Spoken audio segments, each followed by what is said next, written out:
우리 교회는 오늘 오후부터 창립기념 부흥사경회를 시작합니다. 제가 우리 교회에 와서 느낀 게 하나 있는데 왜 창립기념을 하면서 부흥회를 할까?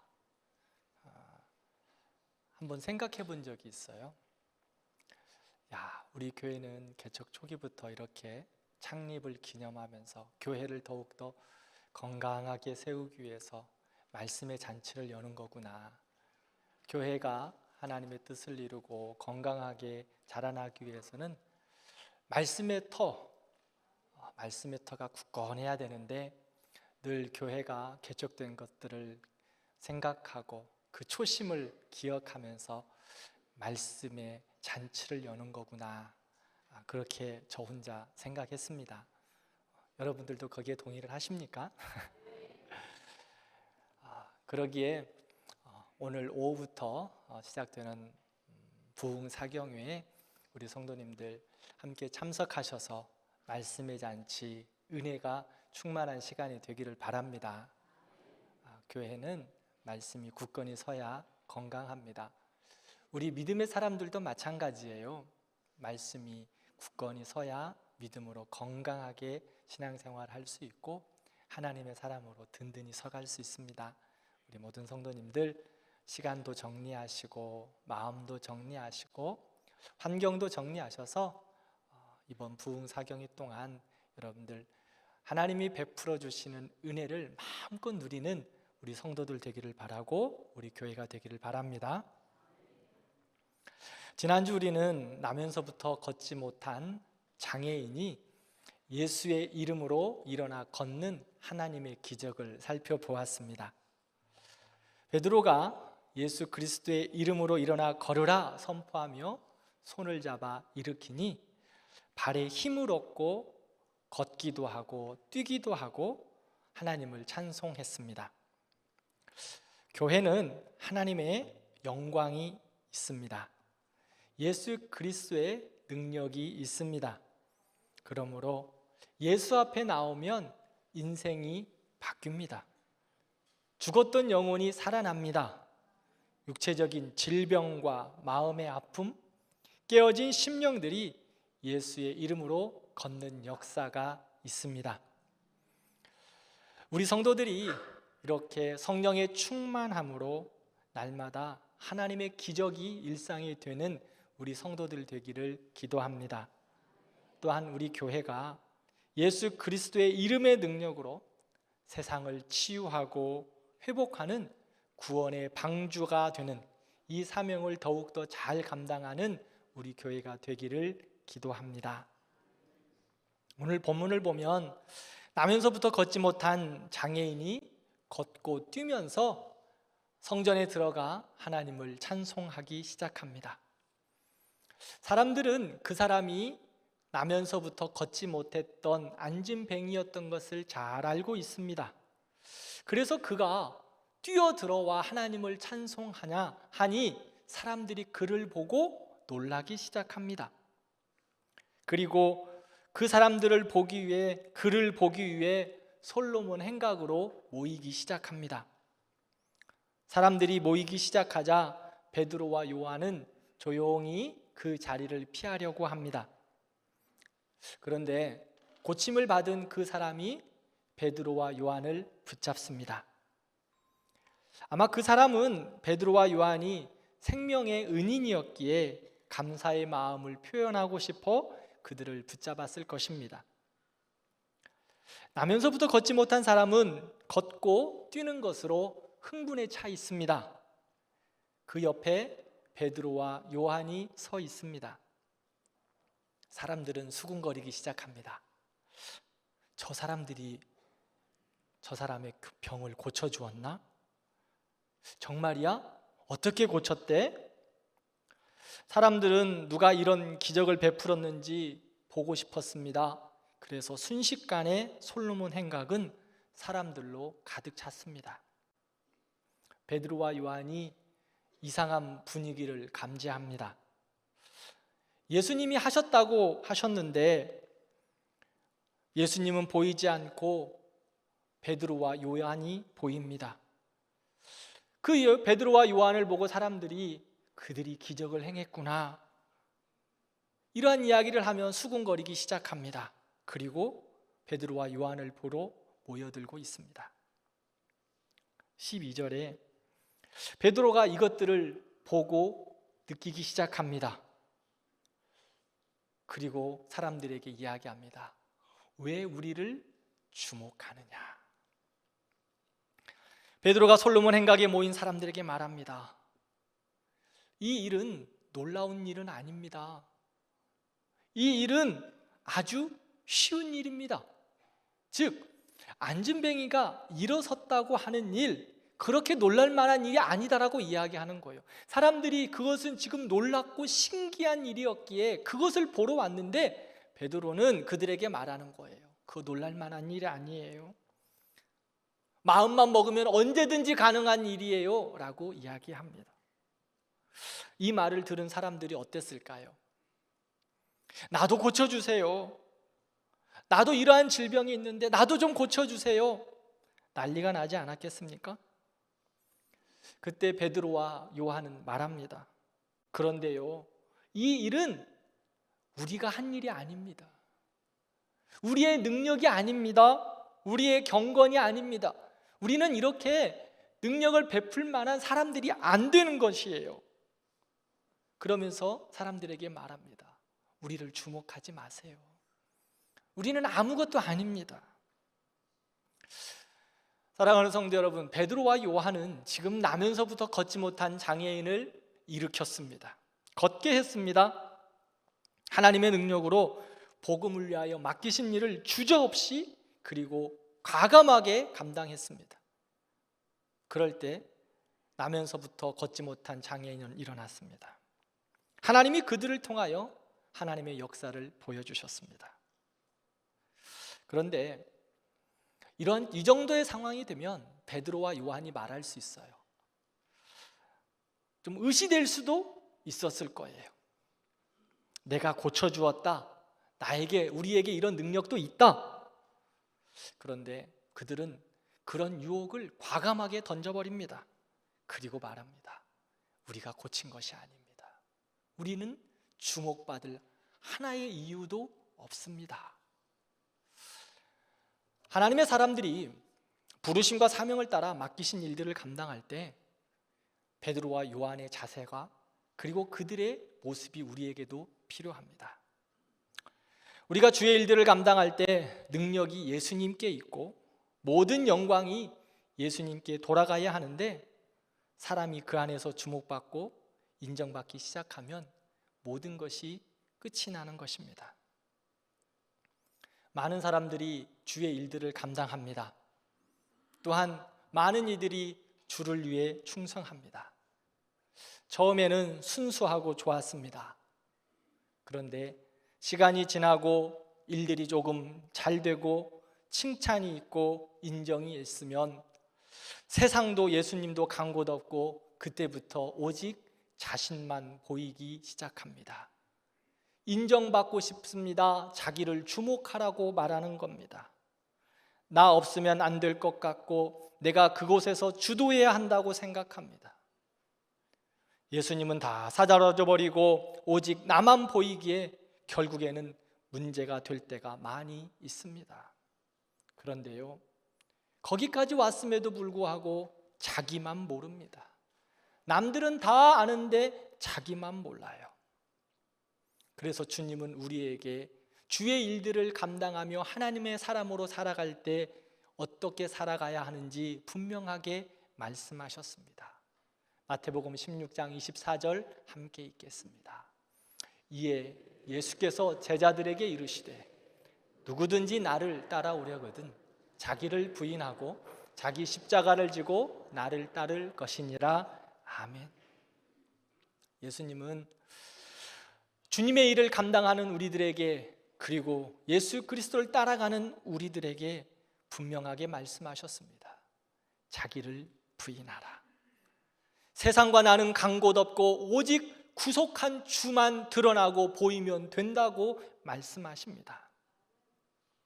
요한복음 3장에 보면 세례 요한의 제자가 세례 요한에게 와서 선생님, 우리들을 따르던 많은 사람들이 예수님이라는 사람에게 떠나갔습니다. 그렇게 말합니다. 당시 세례 요한은 광야에 외치는 선지자로 많은 사람들이 존경하고 따르고 있었습니다. 세례 요한의 영향력은 대단했습니다. 그러나 세례 요한이 그 제자의 말을 듣고 예수님은 흥해야 하고 나는 쇠해야 한다라고 말하고 있습니다. 나는 그분의 신발끈을 풀기도 감당하지 못한다고 예수님만 높이며 말합니다. 우리도 세례 요한처럼 모든 삶 속에서, 그리고 우리에게 맡겨진 모든 사역 속에서 우리가 그리스도의 제자로 살아감에 있어서 어떻게 살아가야 할까요? 나는 없어지고 나는 부인하고 오직 주님만 드러나는 삶이 우리의 삶이 되기를 기도합니다. 사람들은요, 대부분 다 자기를 드러내기를 즐겨합니다. 그리고 주목받기를 원하고 인정받기를 원합니다. 시대와 환경에 따라 달라지는 것 같지만 그 본 마음은 비슷한 것 같습니다. 요즘 젊은이들은 SNS를 통해 자기를 드러내려고 합니다. 맛집을 찾아다니며 음식을 먹는 것이 아니라 사진을 찍습니다. 멋있고 좋은 곳에 가면 즐기고 감상하는 것은 뒷전이고 사진이 우선입니다. 왜 그럴까요? 관심받고 싶고 주목받고 싶습니다. 아무리 맛있는 음식이 있어도 사진이 우선이에요.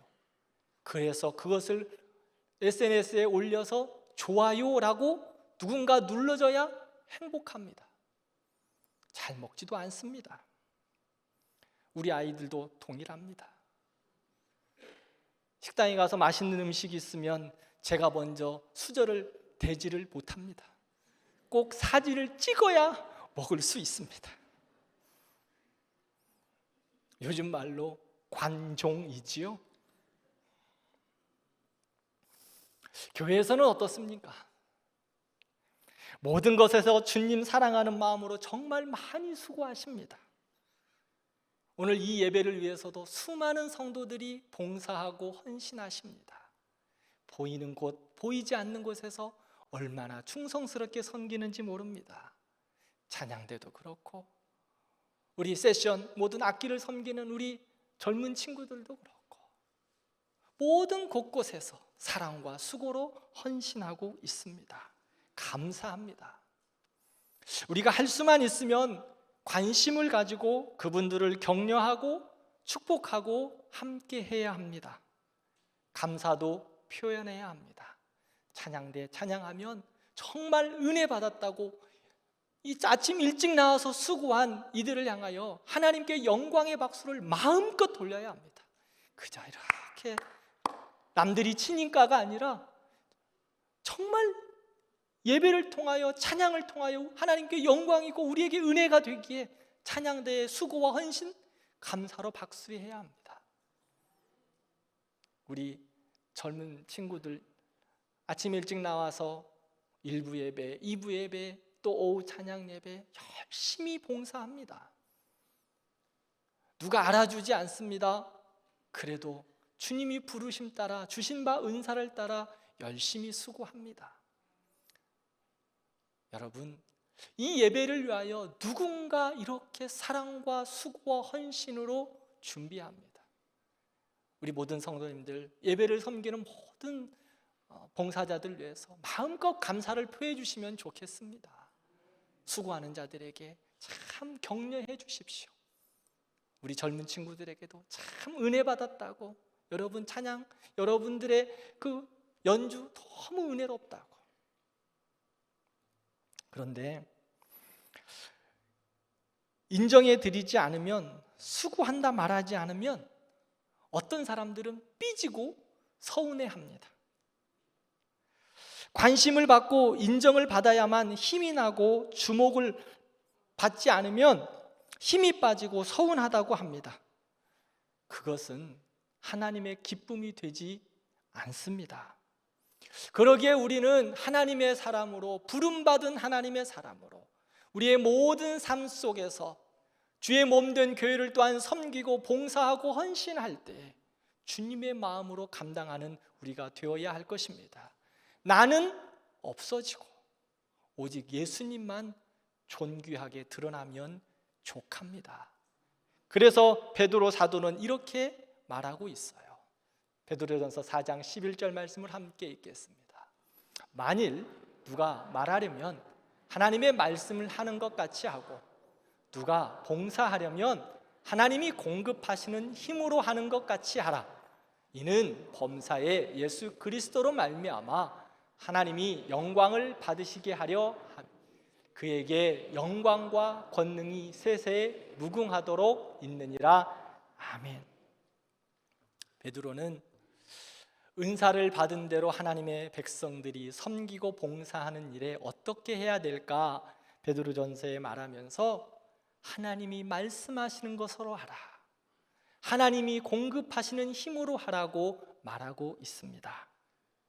우리가 하나님의 사람으로 섬기고 봉사할 때 어떻게 감당해야 할까요? 하나님의 사람으로 말을 할 때 어떻게 말을 해야 할까요? 사랑하는 성도 여러분, 하나님이 말씀하시는 것처럼 말하는 우리 성도들 되기를 바랍니다. 우리가 어떠한 삶 속에서 무엇을 하든지 하나님이 주시는 은혜와 힘으로 공급받아 감당하기를 진심으로 축원합니다. 교회 안에서도 그렇습니다. 섬김에 있어서도 그렇습니다. 우리의 잘남과 우리의 능력이 아니라 우리는 하나님이 공급하시는 힘과 능력으로 섬기고 수고하고 충성하는 겁니다. 그러기에 우리의 말에서도 하나님이 말씀하시는 것처럼 해야 합니다. 내가 봉사하는 것이 당연하다고 생각하면서 하는 것이 아니라는 거예요. 그러기에 우리 성도들을 섬김에 있어서 누구를 섬기는 것처럼 해야 하느냐? 주님을 섬기는 것처럼. 예배에 오시는 모든 성도들을, 그리고 우리 교회 모든 성도들에게 말을 할 때 어떤 말을 해야 합니까? 하나님이 말씀하시는 것처럼 그들에게 말해야 됩니다. 우리 안내 봉사자들, 헌금 봉사자들, 모든 봉사자들 마찬가지입니다. 잘하고 계시고 있습니다. 잘하고 계세요. 그러나 더욱더 잘하시기를 바랍니다. 감사합니다.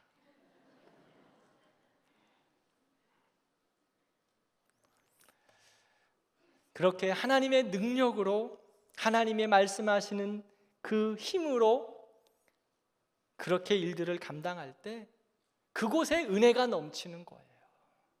그곳에 사랑이 넘치게 되고 기쁨이 넘치게 되고 그곳이 바로 천국입니다. 그래서 우리 대광교회는 하나님의 말씀하시는 그 모습으로 말하기를 바랍니다. 하나님이 공급하시는 힘으로 사역하고 봉사하는 우리들 되기를 바랍니다. 그래서 힘들어 죽겠다. 그렇죠. 때로는 힘들어 죽겠지요. 그런데 하나님이 공급하시는 힘으로 감당할 때 힘들어 죽지 않습니다. 입에서 아무리 거친 말이, 불평의 말이, 비판의 말이, 섭섭함이 말이 나오기 전에 우리의 입에서 무엇의 말이 나와야 돼요? 하나님이 말씀하시는 것처럼 말하는 거예요. 그러기에 우리는 삼가 늘 조심해야 됩니다. 그렇게 주님의 마음과 주님의 능력과 주님의 말로 봉사하지 않으면 주의 일이라고 하기는 하는데 질투하고 비교하고 섭섭하다 하고 다툼이 가득합니다. 가장 고치기 어려운 병이 무엇인 줄 아십니까? 여러 병들이 있어요. 가장 고치기 어려운 병이 무엇일까요? 섭섭병입니다. 이놈의 섭섭병은 고치기가 너무 어려워요. 한번 섭섭해지면, 한번 돌아서면 별말을 다 하고 아무리 가서 이야기를 하고 돌아오지가 않아요. 사랑하는 우리 대광교회 성도들은 무슨 일이 있어도 섭섭병에 걸리지 말기를 바랍니다. 섭섭병은요, 나를 드러내는 거예요. 섭섭병의 원인은 뭐냐? 나를 부인하지 않기 때문이에요. 주님은 우리에게 주님을 따라가는 삶 속에서 자기를 부인해라 라고 말했거든요. 그리고 나는 없어지고 누구만 드러나면 돼요? 예수님만 드러나면 돼요. 그런데 섭섭병은 왜 걸리냐? 나는 부인하지 않고 나는 드러나고 예수님을 부인하기 때문에. 반대로 뒤집어서 걸리는 게 섭섭병이에요. 이 섭섭병은 예수님도 어떻게 하기가 힘드신 것 같아. 그러므로 사랑하는 성도 여러분, 늘 주의 일들을 감당할 때 나는 부인하는 거예요. 섭섭병이 생긴다? 그러면 다른 방법이 없어요. 납작 엎드려 회개하는 거예요. 하나님, 내가 또 나를 드러내려고 했어요. 또 나를 드러내려고 하니까 또 섭섭병이 생기고 있어요. 다른 방법이 없어요. 목사가 신방 가도 그 섭섭병은 잘 안 돌아오더라고. 장로님들이 아무리 권면하고 식사를 대접해도 그놈의 섭섭병은 안 고쳐져요. 방법은 본인이 하나님 앞에 납작 엎드려 회개하는 거예요. 본인이 회개해야 돼요. 사랑하는 성도 여러분, 우리는 예수님께 좋은 것을 다 드려야 합니다. 찬양과 경배를 드려야 합니다. 쓰고 남은 것을 드리는 것이 아니라 나의 가장 최고의 것을 드려 예배하고 찬양하고 헌신하고 봉사해야 합니다. 그리고 나서는 나는 없어지는 겁니다. 나는 사라지는 겁니다. 우리는 무익한 종이기에 주님의 뜻을 따라 전심을 다해 행하고 모든 관심과 모든 칭찬과 모든 경배는 예수님만 받으시면 되는 겁니다. 우리 인생이 가장 잘 되고 위대해지는 것은요, 나는 죽고 예수님만 드러나는 거예요. 우리 인생에서 가장 복된 것은 나는 없어지고 예수님이 영광 받으시는 것입니다. 우리 모든 성도들의 삶과 우리 성도들의 모든 신앙이 이러한 모습으로 변화되고 회복되어서 하나님의 기쁨과 영광이 되는 우리 성도들 되기를 기도합니다. 그럼에도 불구하고 꼭 잘되고 안정되고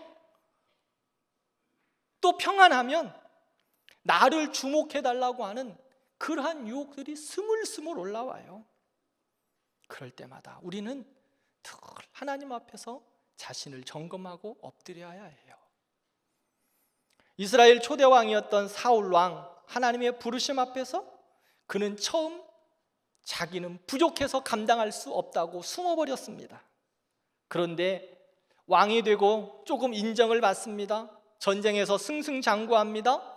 어떤 일이 일어난 줄 아십니까? 사무엘상 13장을 보면 사울 왕이 블레셋과의 전쟁에서 기다려야 됩니다. 하나님의 뜻을 기다려야 되고 사무엘이 와서 번제를 드리기를 기다려야 돼요.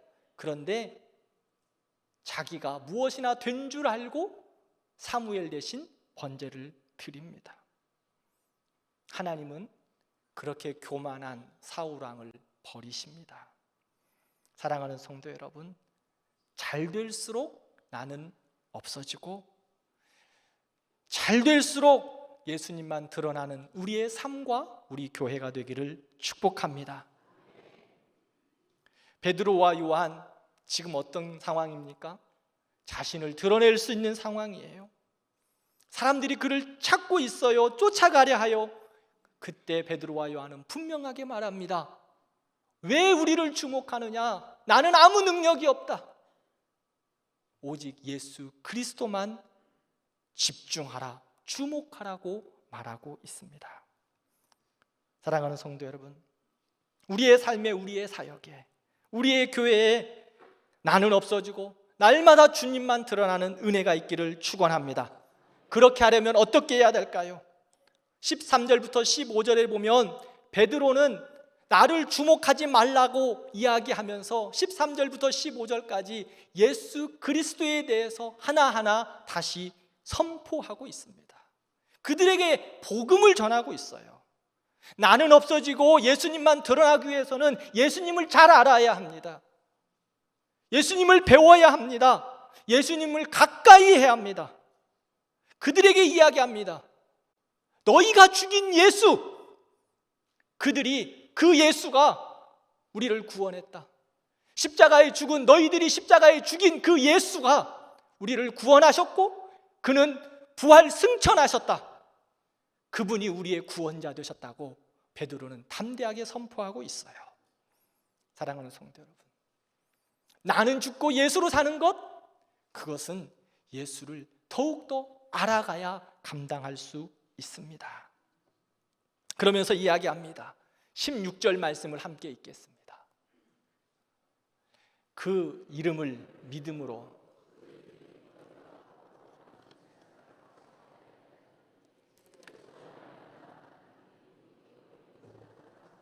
이같이 완전히 낫게 하였느니라. 아멘. 베드로는 말합니다. 너희들이 죽인 그 예수, 그 예수를 믿는 믿음, 그 예수의 이름의 능력이 이 사람을 낫게 했다. 나를 주목하지 말라, 예수의 이름에 주목하라. 사랑하는 성도 여러분, 예수의 이름에 능력이 있습니다. 예수의 이름은 생명입니다. 믿습니까? 그러면 예수님으로 말미암아 난 믿음이 우리를 구원하는 믿음이며, 예수님으로 말미암아 믿음이 우리를 자유하게 하시고, 예수님으로 난 믿음이 날마다 우리를 새롭게 하실 줄 믿습니다. 그러므로 예수님께 주목하십시오. 세상은 늘 자기를 주목하라고 이야기합니다. 자기를 주목하지 않는 우리를 향하여서 시대에 뒤떨어진다고 말합니다. 그래서 기독교는 시대에 뒤떨어진 종교라고 말하기도 합니다. 다원주의 세대 속에서 개인의 참선을 통해서 신이 될 수 있다고 말합니다.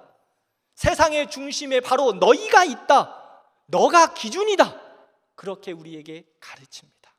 아니요,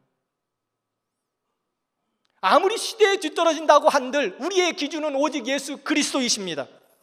그분은 우리의 절대자이시고 우리의 구원자이십니다. 그러므로 그 예수 그리스도가 우리의 절대 기준이십니다. 그러므로 나는 죽고 예수 그리스도가 나의 기준이 되어 예수 그리스도 붙잡고 살아가는 겁니다. 사랑하는 성도 여러분, 우리의 삶은 예수님 아니면 아무것도 아닙니다. 그러므로 우리의 모든 삶 속에서 예수님을 주목해야 합니다. 예수님을 주목하고 예수님께 나아가고 예수 그리스도를 믿으면 우리를 구원하고 우리를 날마다 새롭게 하십니다. 오늘도 예배 가운데 예수님을 찬양하고 예수님이 선포될 때 예수님으로 인해 우리의 믿음을 더욱더 강하게 하실 줄 믿습니다. 또한 예수 그리스도의 이름의 능력으로 말미암아 우리의 아픔 가운데 있는 성도들을 자유케 하시고 치유하실 줄 믿습니다. 우리가 예수 그리스도의 이름으로 예배드릴 때 성령을 폭포수와 같이 부어주사 우리의 연약함을 만지시고 고치시고 새롭게 하시고 우리를 영광 중에 인도하여 주실 줄 믿습니다. 예수님께서는 성령으로 지금 우리와 함께 하십니다. 그래서 예수님을 믿는 하나님의 자녀가 믿음으로 예수 그리스도의 이름을 믿음으로 선포하면 2000년 전에 안진뱅이가 일어났듯이 예수 그리스도께서 우리의 아픈 몸도 고치시고 우리의 심령도 새롭게 하시고 우리의 낙심과 절망에서 우리를 일으켜 주실 줄 믿습니다. 예수 그리스도의 이름이 그것을 주목하여 나아갈 때, 그리고 그것을 믿음으로 나아갈 때 하나님께서 우리에게 이러한 은혜와 축복을 허락하여 주실 줄 믿습니다. 마지막으로 살펴볼 것은 예수 그리스도의 이름으로 모든 민족이 복을 받게 됩니다. 오늘 사도행전 23장 25절에서 26절 말씀을 보면 언약의 자손을 통하여 모든 민족이 복을 받게 되고 하나님께서 그의 종을 세워 복을 주시겠다 말씀합니다. 모든 민족이 복을 받게 되고 그의 종을 세워 복을 주시겠다. 자, 이 말씀은 창세기 12장 2절에 아브라함에게 주신 축복의 메시지예요. 너는 복이 될지라, 너는 축복하는 자에게 내가 복을 내리고 너를 저주하는 자에게는 내가 저주하리니 땅의 모든 족속이 너로 말미암아 복을 얻을 것이다. 아브라함에게 주신 언약의 말씀을 동일하게 말씀합니다. 예수님의 이름의 능력으로 구원을 받고 새롭게 된 우리들은 아브라함에게 주신 은혜와 축복이 우리에게 동일하게 임한 줄 믿습니다. 예수의 이름으로 구원받은 우리, 그리고 예수 그리스도의 이름을 믿음으로 나아가는 우리에게 하나님은 복이 되게 하셨습니다.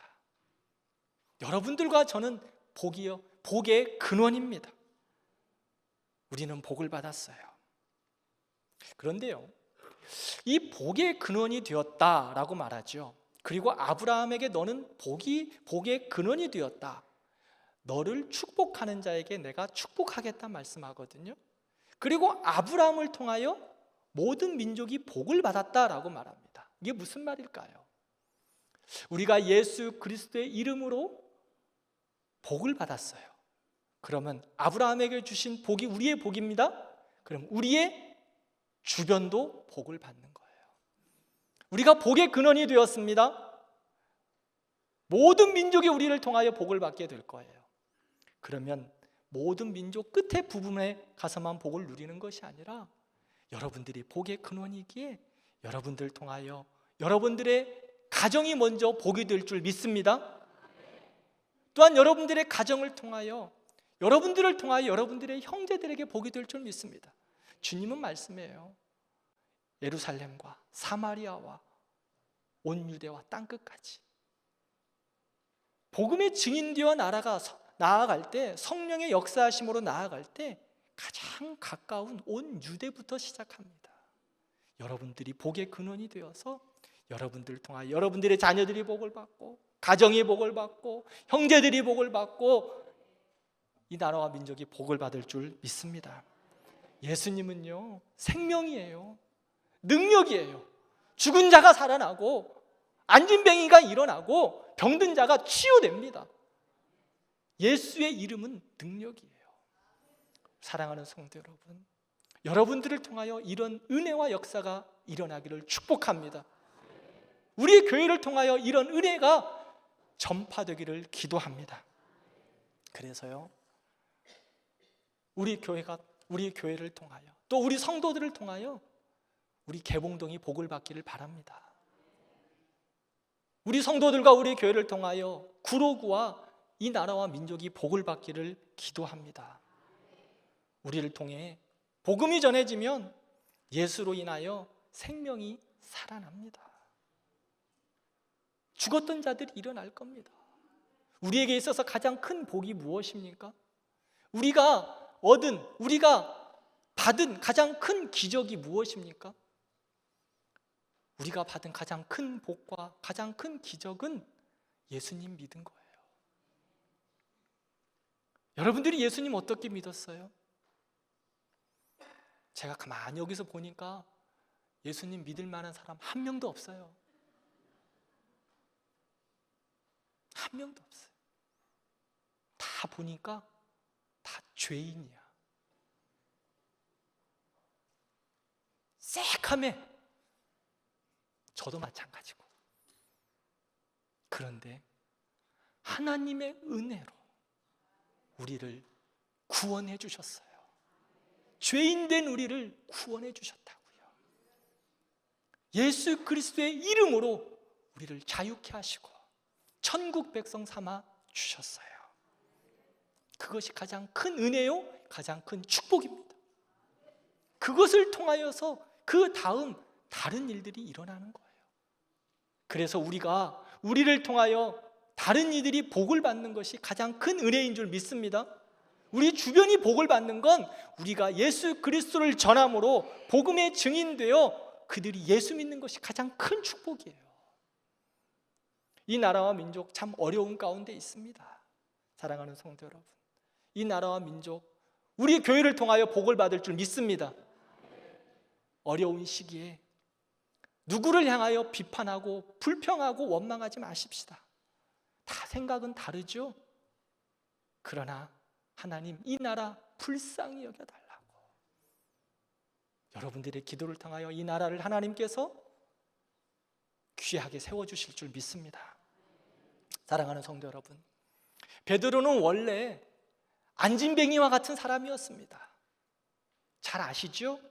수제자라고 했지만 베드로는 예수님을 저주까지 했던 그러한 사람이었어요.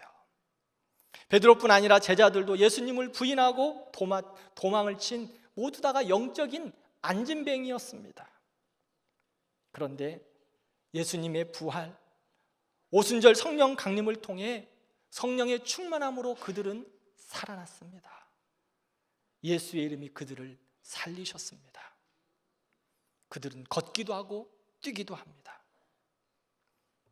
그 베드로와 요한은 어떻게 되었어요? 그들만 일어나 걷기도 뛰었습니까? 안진뱅이를 일으켰어요. 또 다른 일을 걷고 뛰게 만들었어요. 그리고 그 주변에 모인 사람들에게 예수 그리스도를 담대하게 전하고 선포해서 주변 사람들도 일어나 걷고 뛰게 합니다.